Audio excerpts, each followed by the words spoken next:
ஜனநாயக எப்படியாடா மந்திரி பேருங்க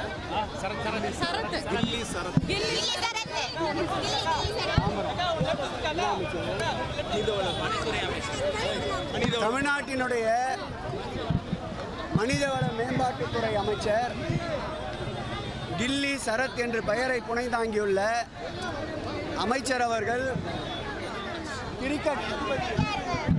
கிரிக்கெட் ஸ்டேடியத்தில் அமர்ந்து கிரிக்கெட் விளையாடுகின்ற பொழுது போதை மாத்திரையை பொடியாக்கி அதை நுகர்வதற்குண்டான பணிகளிலே ஈடுபட்டிருந்ததை தமிழகத்திலே இருக்கின்ற அனைத்து ஊடகங்களும் அதேபோல் யூடியூப் போன்ற தனியார் சேனல்களும் ஒட்டுமொத்த தமிழகமும் அதை வெளியிட்டிருந்த வேளையில் அது குறித்து அரசின் கவனத்தை ஈர்க்கவும் சம்பந்தப்பட்ட அமைச்சர் மீது தகுந்த நடவடிக்கை எடுக்கவும் திராவிட முன்னேற்றக் கழக மாணவரணி சார்பில் போராட்டம் அறிவிக்கப்பட்டிருந்தது.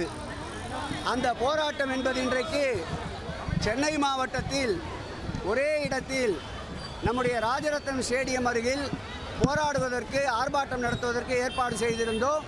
அது அனுமதிக்கப்பட்ட இடம். அது குறித்து முறையாக நேற்றைக்கே மனு அளித்திருந்தோம்.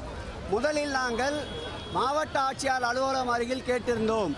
மாவட்ட ஆட்சியாளர் அலுவலகம் அருகில் கம்யூனிஸ்ட் பேர் இயக்கம் ஆர்ப்பாட்டம் இருப்பதால் நீங்கள் ராஜரத்னம் ஸ்டேடியத்தில் நடத்தி கொள்கிறா என்று கேட்டார்கள். நாங்களும் ராஜரத்னம் ஸ்டேடியத்தில் நடத்தி கொள்கிறோம் என்று அவர்களுக்கு ஒப்புதல் அளித்தோம்.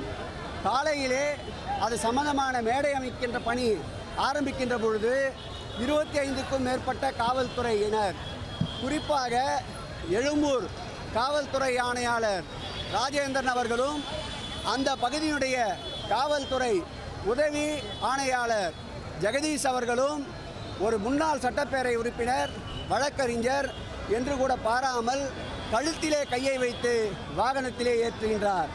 அந்த மேடை அமைப்பதற்கும் ஒளி அமைப்பதற்கும் கொண்டு வந்த வாகனங்களை சீஸ் செய்து கொண்டு சென்றிருக்கின்றார்.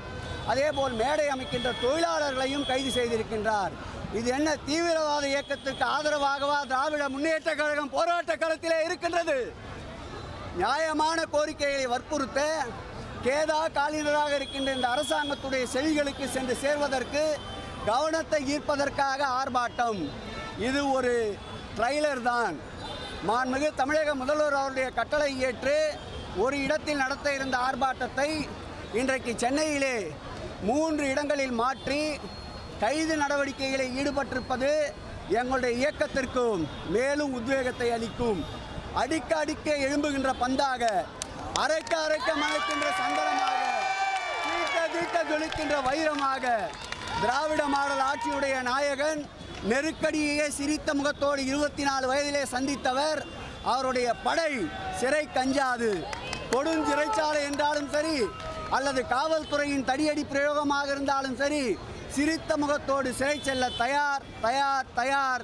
தமிழக அரசு எங்களை எப்படி அணுகுகிறதோ அதேபோல் தமிழக அரசுடைய அணுகுமுறையும் எங்களிடம் இருக்கும் என்பதை தெரிவித்து இந்த போராட்டம் தொடரும் தொடரும் தொடரும் தொடரும் தொடரும்.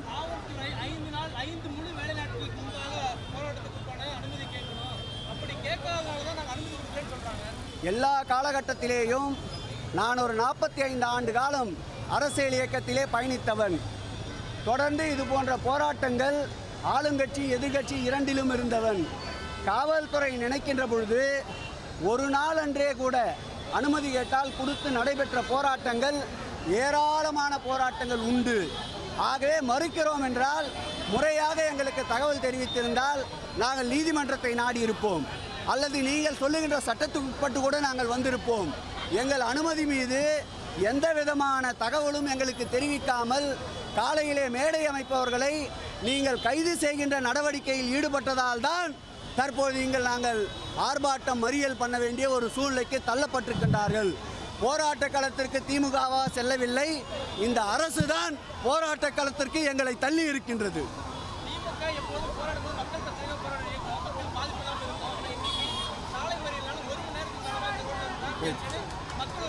இதுவும் மக்களுக்காகத்தான் நாங்கள் போராடி கொண்டிருக்கின்றோம். முதல்வர் வருகின்ற பொழுது சாலையிலே ஏற்படுகின்ற போக்குவரத்து நெரிசலை விட கரூரிலே ஏற்பட்ட சம்பவத்திற்கு 41 உயிர்கள் பலியானதை விட இது ஒன்றும் பெரியதல்ல. தமிழ்நாட்டினுடைய மனித வளம் காக்க, தமிழ்நாட்டினுடைய போதை கலாச்சாரம் ஒழிக்கப்பட, தமிழகத்திலே இருக்கின்ற அமைச்சரவையிலே இருக்கின்ற ஒரு அமைச்சரே போதை பழக்கத்திற்கு ஆளாகின்றார். கடந்த 2 நாட்களுக்கு முன்பு மாரத்தான் ஓடியதில் என்ன பலன்? தன்னுடைய அமைச்சரவையிலே இருக்கின்ற போதை ஆசாமிகளுக்கு அறிவுரை சொல்ல இயலாத முதல்வர் போதை ஒழிப்பிற்காக ஓட்டப்பந்தயம் நடத்தி என்ன பலன்?